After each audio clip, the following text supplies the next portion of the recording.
so let's kind of get started on some of the key discussion points here that we are going to hopefully you'll kind of leave the presentation having a better understanding. Just a general understanding of the purpose of the DASH diet. I'm hopeful that you guys will just have a little bit more basic knowledge of the DASH diet dietary components. And then just some simple ways to start to learn how to adopt some of these dietary habits and model those DASH diet recommendations. All right, so Sierra did mention that the DASH diet does stand for Dietary Approaches to Stop Hypertension or High Blood Pressure. It was introduced in 1997. Its main purpose is to aid with the management of blood pressure, but also just general heart health, specifically by reducing LDL cholesterol, which is termed bad cholesterol. You guys know I don't love good, bad lingo, but it is just what they kind of emphasize as wanting to be a bit lower. When it comes to there's certain recommendations as far as what your LDL cholesterol should be. Hopefully you guys are doing some preventative well checks each year where this is checked, as well as blood pressure checked ever so often, so that you can kind of catch when some of these things are starting to maybe creep up, and you can implement, hopefully, some of these changes ideally as a preventative side of things versus kind of once you've gotten to the point that you really need them. So we love to kind of preach, why not, start now. It's, as we mentioned, ranked second healthiest diet according to the U.S. News and World Report. And also, like I mentioned, the Mediterranean diet is very similar. However, the DASH diet has a bigger emphasis on specifically portion control and specific serving sizes of things, which we're going to go into detail here later in the presentation. And it's going to be emphasizing a sodium cap and, kind of ways to help reduce your overall sodium intake to aid with that blood pressure management side of things. Let's go over this long list of benefits here for a second, because it is a laundry list of really great things. And so first, it does help with that, blood pressure management side of things, specifically through lower sodium intake, higher potassium intake. Overall, what we have going on is a bit more balance of electrolytes when we're having more fruits and vegetables and less salt. And this helps improve blood vessel function, which is responsible for overall blood pressure and how, our blood pressure is within our bodies. Heart health is a big part, as I mentioned as well, due to your reduction in LDL cholesterol or your management of a healthy LDL cholesterol. This is done just mainly through a lower saturated fat intake with the DASH diet. So not as much processed meats, lower fat dairy products, lots of healthy fats in the mix as well, which we'll talk about.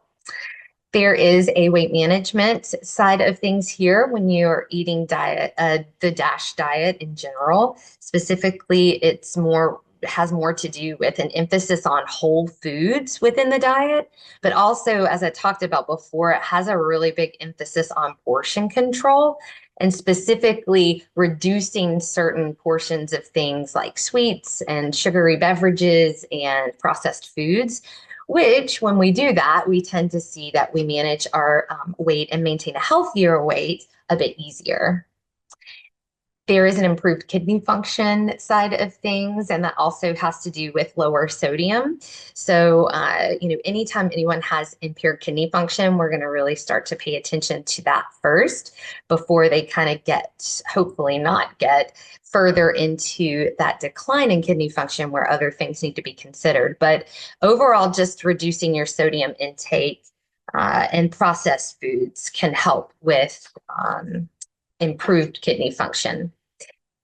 We also have a reduced risk of type 2 diabetes, and there's a lot of fiber that is emphasized within the DASH diet. And I think that's its strong emphasis on fruits and vegetables and lots of fiber-rich grains and legumes, nuts and seeds. And so when we have a lot of fiber in the diet, we really do a better job of maintaining insulin sensitivity, which is just essentially your insulin hormone is being used more effectively to take blood glucose into your cells to be utilized for energy. So kind of a long-winded explanation there, but overall just better blood sugar control when we have more fiber and whole foods in the diet. Improved cholesterol levels, as I mentioned before, kind of back when we just talked about heart health. So just less saturated fat, more plant-based foods in general, more lots of fruits and vegetables, lots of fiber is going to help with those that cholesterol management. Reduced inflammation. So inflammation is a term you probably hear a lot. We all have it in our bodies, but when we have a lot of inflammation going on, we're more prone to the development of chronic disease. And so and other things, and some people are more sensitive to inflammation than others. So having a lot of healthy whole foods in the diet, less processed foods, more heart healthy fats in the diet is really good, specifically omega-3 fats, which you can get through a variety of sources. Salmon would be one, so good fatty fish, but you can also get that through plant-based sources like flax seeds and walnuts. So, it emphasizes these healthy fats a lot in the DASH diet. So a lot of times people find that that's aiding with a reduced inflammation in general within their body. Gut health, that's a big one, and again, fiber. I love to talk about fiber. Fiber has so many wonderful benefits, but having lots of different types of fruits and vegetables thrown in the mix on a daily basis is going to be one of the best things that you can do for your gut health, among other things, but that's something that I like to emphasize because I think it's a good place for people to start. And then bone health, simply because we are seeing a lot more calcium and magnesium within the DASH diet. So there's been a lot of additional benefits within bone health when we're eating in this way. And mental health and cognitive function is always interesting when you kind of note how the way that we eat can specifically improve the way that we feel within our mood. And a lot of that has to do with blood sugar stabilization. So when our blood sugars dip and fall a lot, that can really affect our mood. It's not maybe the sole reason as to why this is kind of helping with mental health and cognitive function. However, it's a big part of it. So when we feel good from the foods that we eat, we typically do have this, better outlook. When we don't have a lot of pain, or we don't have a lot of bloating, or we don't have a lot of ABCD, right? We feel a little bit better. So, but specifically managing your blood sugars and not having so many, rises and falls can help you feel better within your mental health as well. So, with all of that said, who would benefit? Well, I hope that you recognize that pretty much anybody would benefit from this diet. You certainly do not have to wait until you have high blood pressure, have heart disease, type 2 diabetes. I would rather it be a preventative thing. So, that general health conscious goal of yours to adopt more of these styles of eating habits into your diet. However, if you are someone who has just been diagnosed with high blood pressure, or you do have type 2 diabetes and you're having a hard time managing it, adopting some of these DASH diet components is something that I definitely would recommend for you. You can see here just some general components of the DASH diet, and then I'm going to kind of section these out and go into a little bit more detail here in a second. So, essentially more fruits and vegetables, whole grains, lots of good, healthy, lean protein sources. Whether you're vegan, vegetarian, or you eat, you can adopt these habits, no problem. So I'm going to kind of talk about ways that you can do this diet with lots of different dietary considerations in mind. And then overall, we're wanting to limit things that have a lot of saturated fat, a lot of sodium. Processed meats are kind of the number one thing that I feel like we might overdo it as a whole. And so trying to reduce something like processed meats within the diet would be a good place to maybe start if you're eating a lot of that. Full fat dairy products, certainly a bigger culprit of saturated fat. So that's something that they are emphasizing you to limit. And then sweets, it's just is, I know it feels unfortunate, and this is a really hard time of year to kind of say, oh, I can't eat a lot of sweets. So I'm going to be realistic with my recommendations to you guys. And I am usually realistic with people when it comes to recommendations in general. However, they do want you to work on, less processed sugars, less added sugars, making more things at home. That's what I tell people with sweets, using different ingredients, trying different substitutions. And then, of course, reducing your sodium intake is a big component. So overall main goals that we're trying to do within the DASH diet is really increase foods that have a lot of potassium, calcium, magnesium, fiber, and protein, and emphasizing the reduction of foods that are high in sodium, saturated fat, and added sugars. Okay. So I kind of said this in a little bit sprinkled in so far, but essentially we're reducing your sodium intake and increasing potassium, but then other electrolytes as well, like magnesium, for example, is a big part of this too. But it helps to balance those electrolytes, essentially improving blood vessel function. And what that's doing is just helping you have a more manageable and a healthier blood pressure outcome. All right, well, let's get into the dietary components. Of course, vegetables. So you're going to see here specific servings listed up at the top. And then what I've done is giving you an example of a serving size and then why that particular food is important within the DASH diet. And then I want to also emphasize, when it comes to some of this, we can't all sit down and tally up serving sizes every single day. It's a lot. And some people love to track and do love data and want to do that. And that's also fine. But it can be very micromanaging. So my point for you guys is not to leave here and feel like you have to go, from this session and then start tallying up fruits and vegetables, tallying up nuts and seeds, etc. But more so just learning. That's what I personally like to teach people, is just more so learning what a general approach is. I know you guys have heard me talk about plate method before. I can't emphasize that enough. It's one of the most simplest approaches to ensure that you're getting a wide variety of foods in your diet. And then maybe we're just kind of learning over time things that you're lacking, things we could be adding.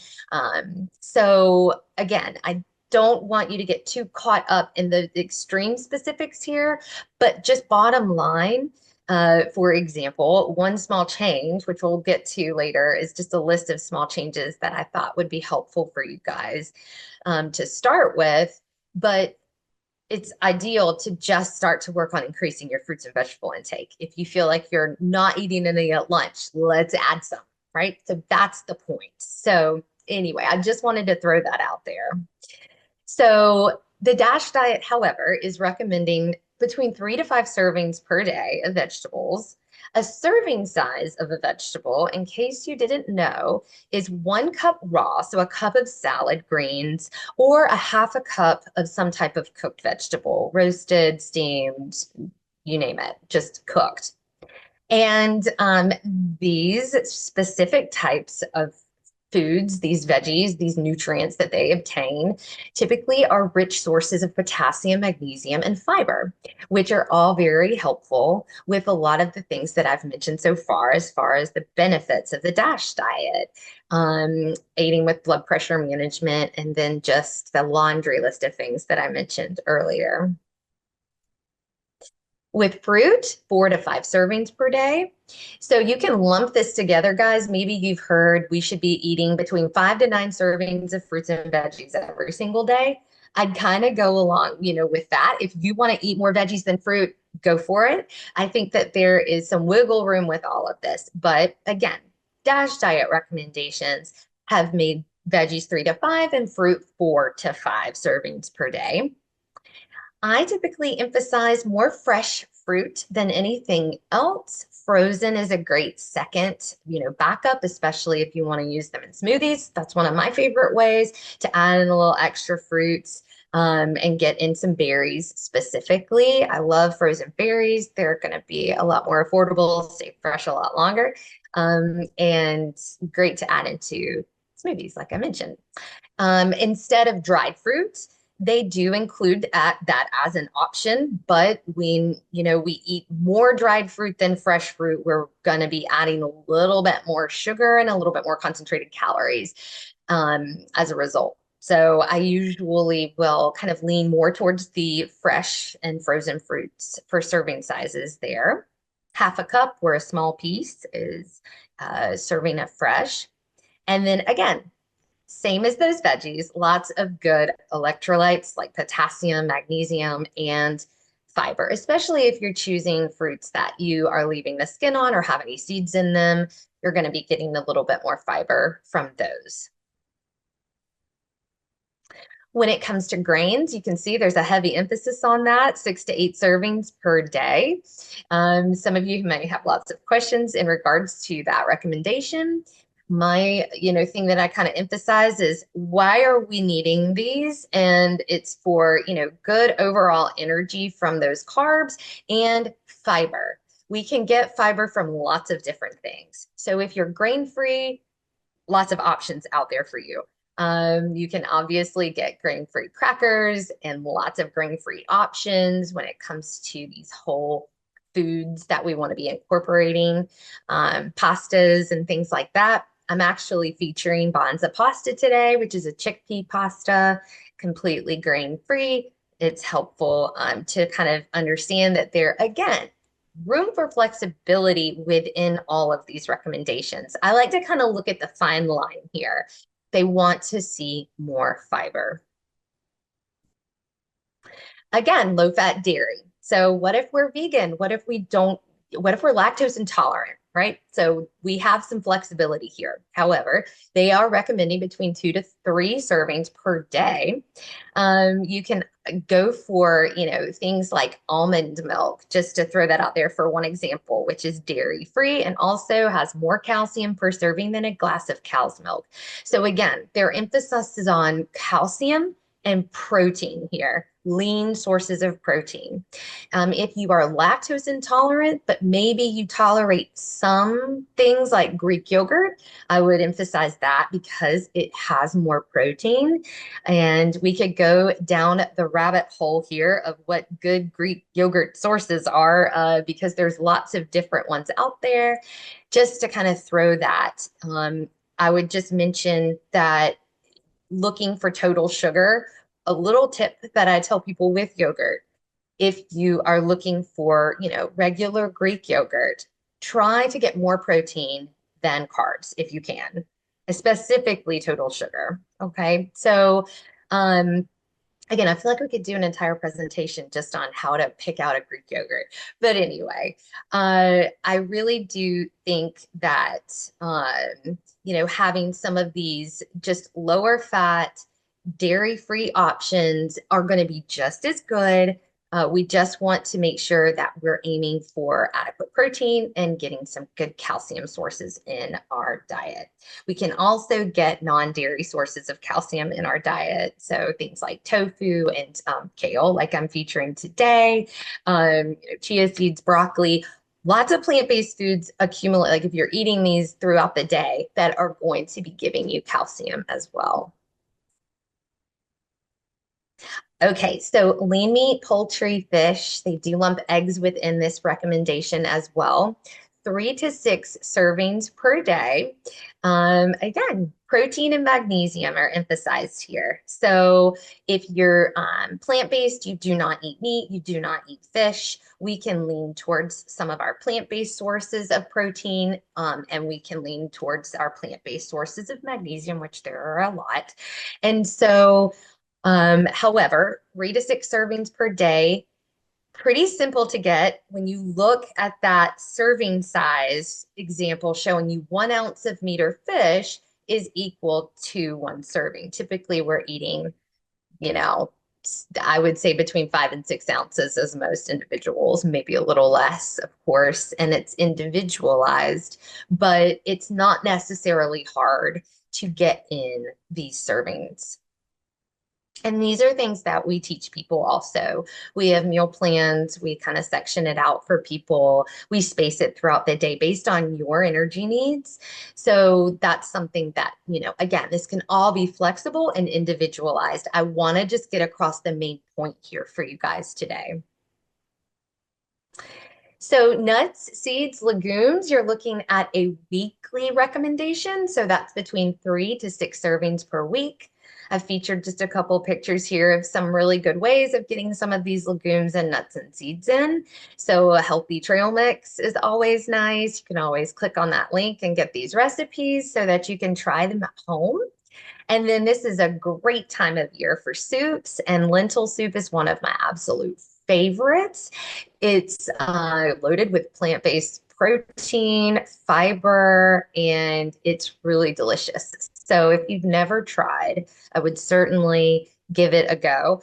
Serving sizes would include about a quarter cup of nuts would be a serving, 2 tablespoons of some type of nut butter, and a half a cup of some type of legume bean.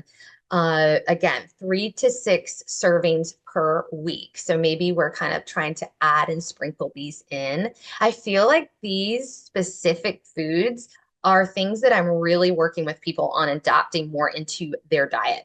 We don't eat enough nuts and seeds in my opinion. And some people, and obviously if you have a nut allergy, can't. There's other ways of getting these good healthy fats and sources of protein and fiber. But legumes and beans just are fantastic for overall health. And I think that we should be eating more of them. So I love the emphasis on these specifically within the DASH diet.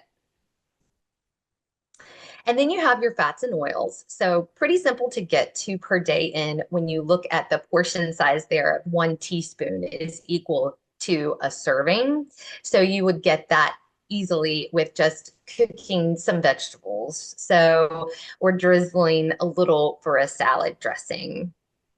They do have specific recommendations on total calories when it comes to how many calories are coming from fat. I'm not going to get into that today, specifics here, because that's completely individualized. But that would be something that we would talk about in sessions with individuals that are really wanting to kind of bump down those total saturated fat calories specifically, because healthy fats are so important. So I don't want people to be fearful of fat, but I think we need to understand what foods have saturated fat in them and how can we reduce how much of that we're eating. That would be the more important thing that I would want to talk through. And then, like I just mentioned, this emphasis on unsaturated and polyunsaturated fats. And polyunsaturated fats, you guys, would be those omega-3 fats.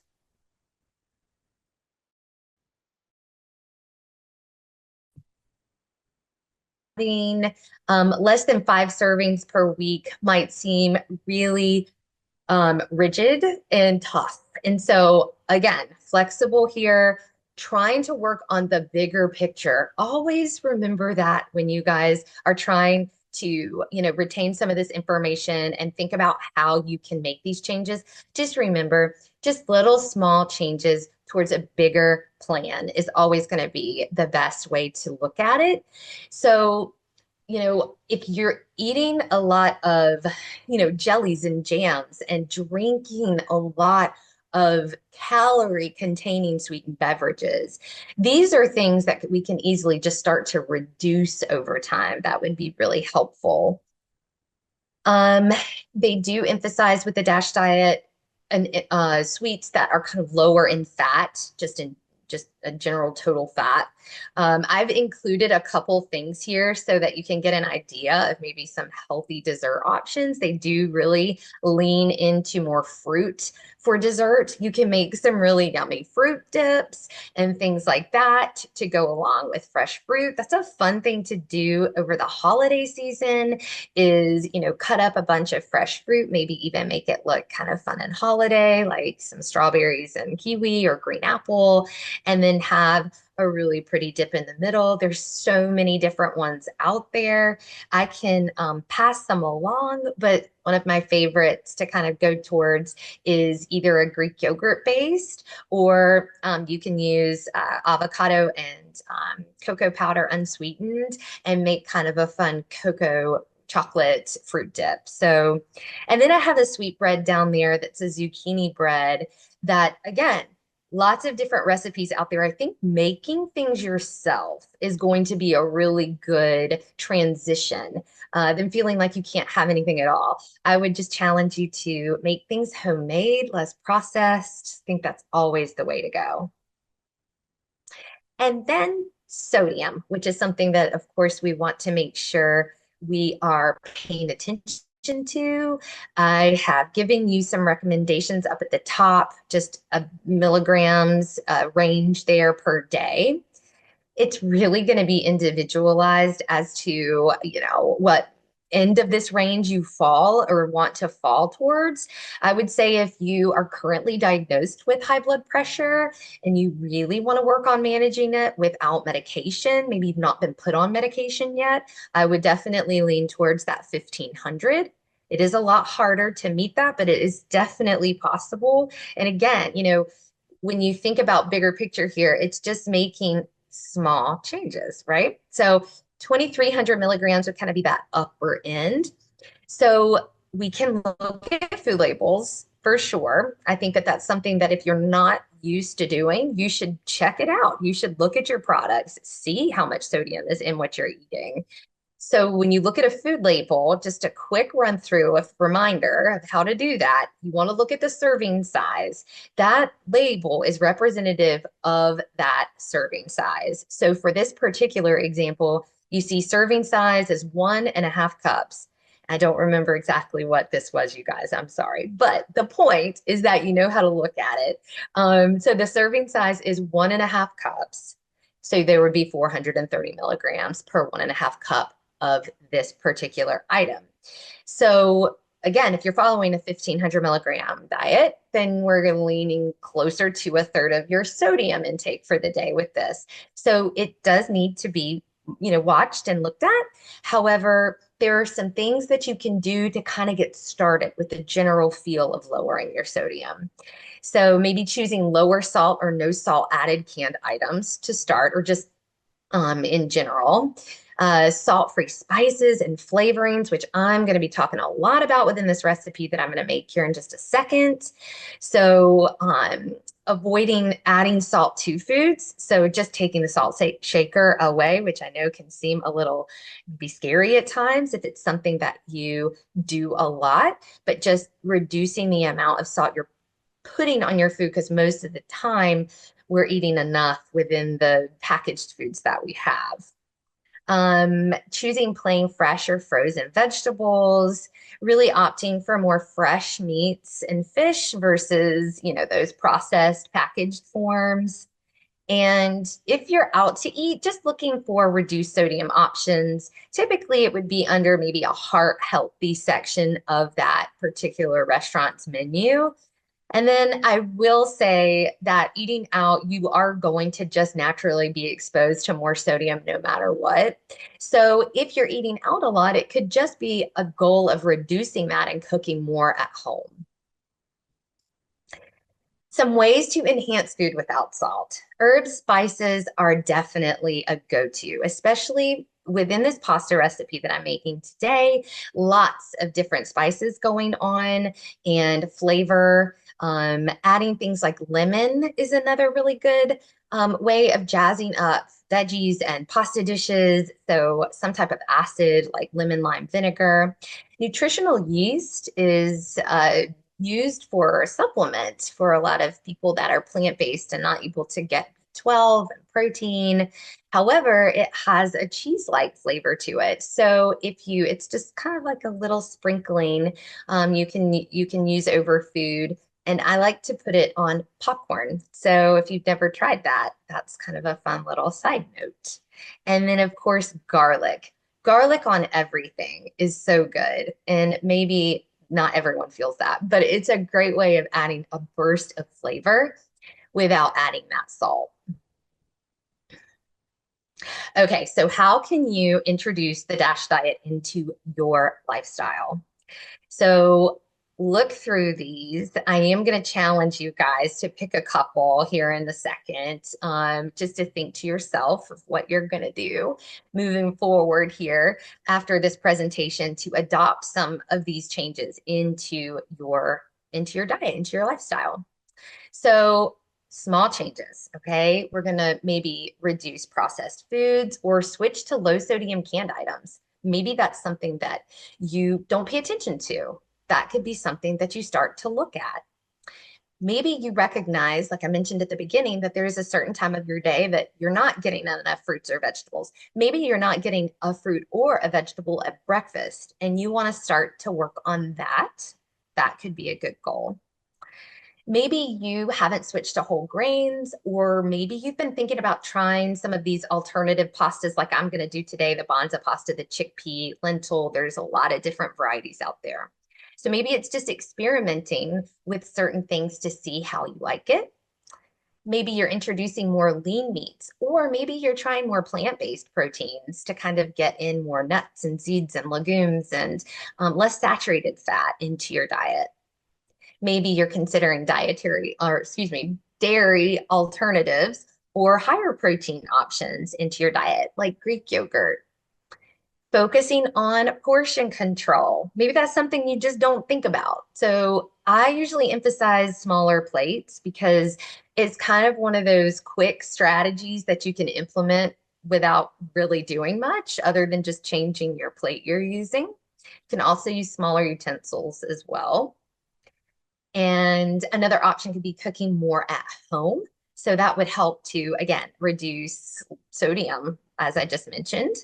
And always remember to stay flexible. That is my number one thing for people. You cannot aim for perfection. There is no such thing. I think it's just about taking some of these tips and trying them as you feel like you can. What do you have most control over? Start there. So like I said, I would love for you guys to pick 1 to 2 changes that you can start today, or maybe you're trying to work on implementing them over the next week throughout the holiday season. Do not wait until January, okay? You can do some of these things now. You do not have to wait, all right? I've included some references here for you guys if you're, into kind of looking at some of the research behind it and a little bit more of the specifics on your own.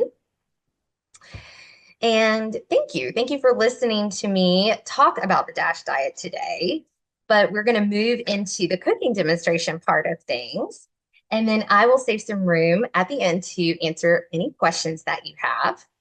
But as I mentioned, this particular recipe, which is a chickpea pasta with mushrooms and kale, it's very flavorful. I've made a couple additions, which I will share so that you guys, and then they will be shared with you so that you have, oh, it's just a little bit of a twist. I like to read reviews of the recipes and then try them and see what I think. And I think that these were really good additional, flavorful additions to the recipe. So I wanted to put those in. So within this recipe, we are going to have Bonza pasta, which if you guys have never seen it, this is the box, bright kind of red orange.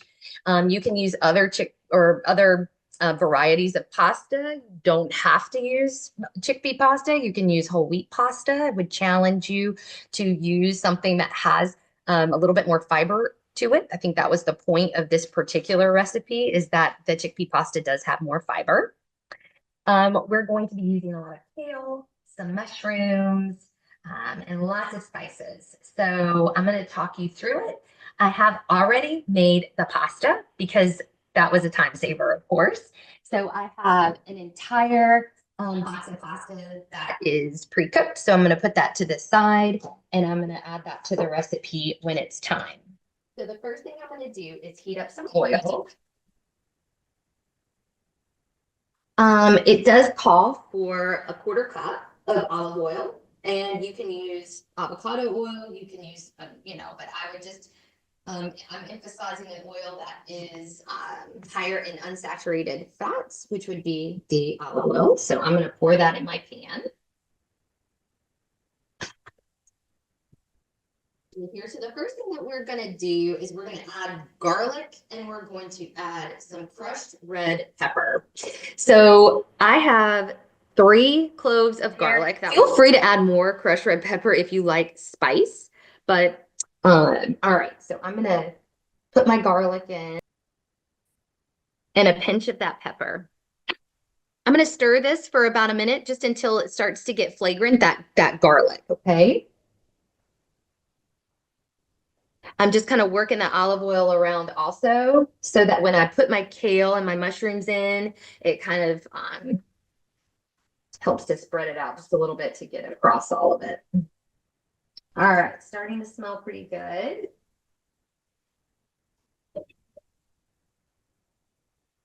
All right. What I'm going to do next is I'm going to, let's see, we're adding in the kale, the mushrooms, and then the spices. So you guys, I have 8 cups of chopped kale. So I'm going to just add that directly to my pan.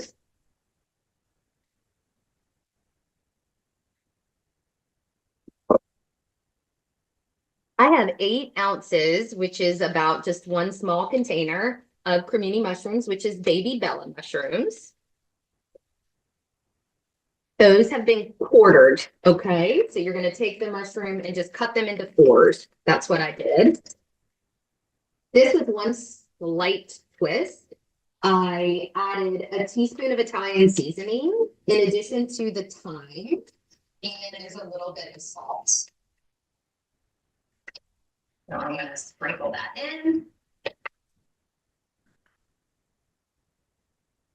And guys, I'm just going to stir this up for maybe about 4 or 5 minutes so that the kale starts to wilt and gets cooked. The mushrooms start to get soft, and then we're going to dump our pasta in and add a couple additional things.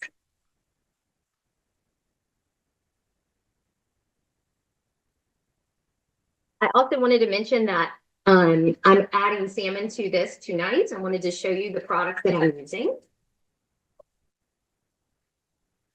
So I got this from Costco, and I'm not, you know, lots of different places that you can purchase foods. I just got it from there. To buy frozen fish in bulk is a nice kind of money saver. So anyway, if you've not gotten these before, they're frozen, they're individually packaged. I love them. I take them out 2 or 3 at a time. I cook them up quickly for lunch. I add them to dishes like this. Again, if you do not eat fish, you don't like salmon, you can eat this particular recipe on its own and get lots of good protein just from the pasta dish because it has so much more protein in the chickpea pasta. All right, veggies are looking good.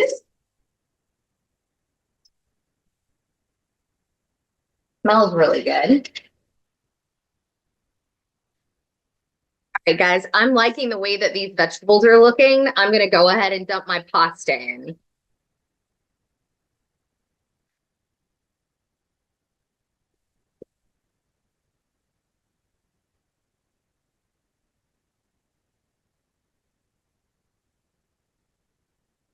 The recipe says to add a little bit of the reserved water if you want, just to kind of coat it a little bit if you feel like the pasta is looking a little dry.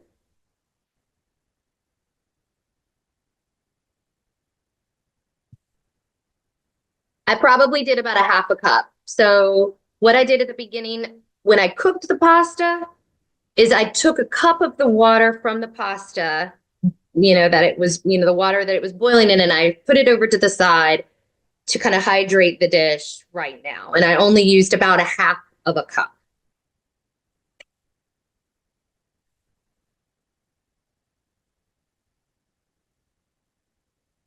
Some additions that I added that the recipe did not call for because I thought it would be tasty and pretty. A half a cup of sun-dried tomatoes. So I'm going to dump that in.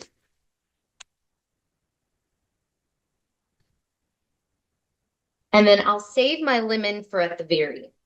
So I'm going to kind of mix that in. See how much color that adds? It's really pretty.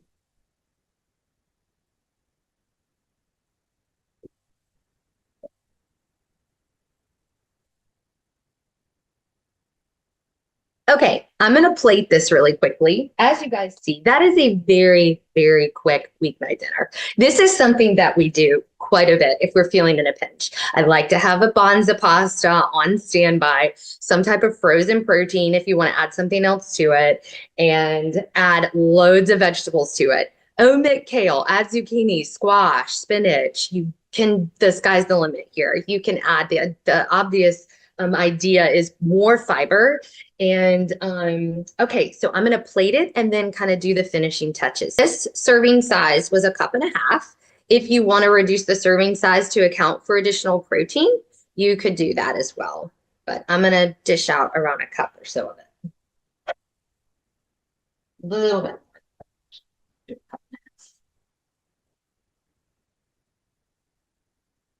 Okay.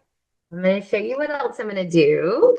Help with flavor is, like I mentioned, acid or zest lemon. Okay, so I'm going to zest a little bit of lemon over top, and then I'm going to do a little squeeze of it, and then I'm going to finish with just a pinch of some Parmesan, grated Parmesan cheese.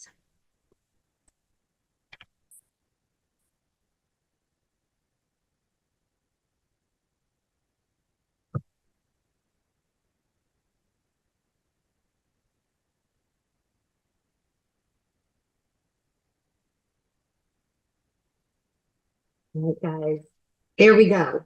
Super simple.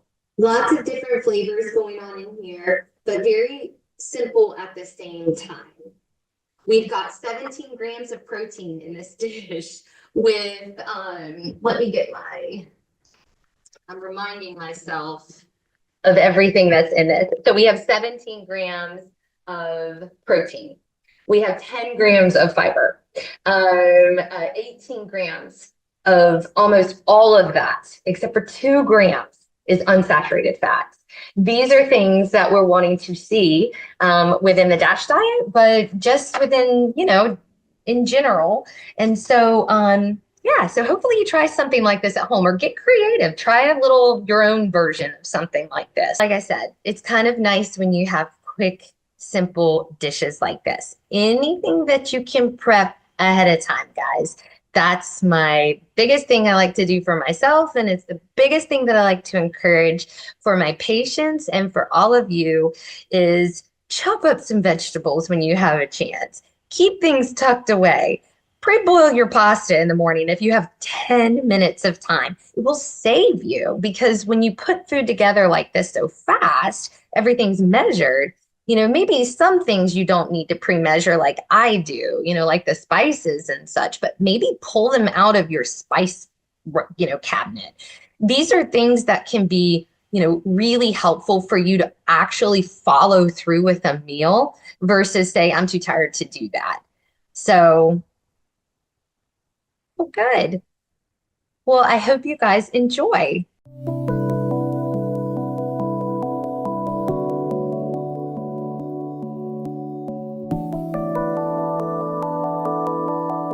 Learn more and discover your potential at lifestylemedicalcenters.com.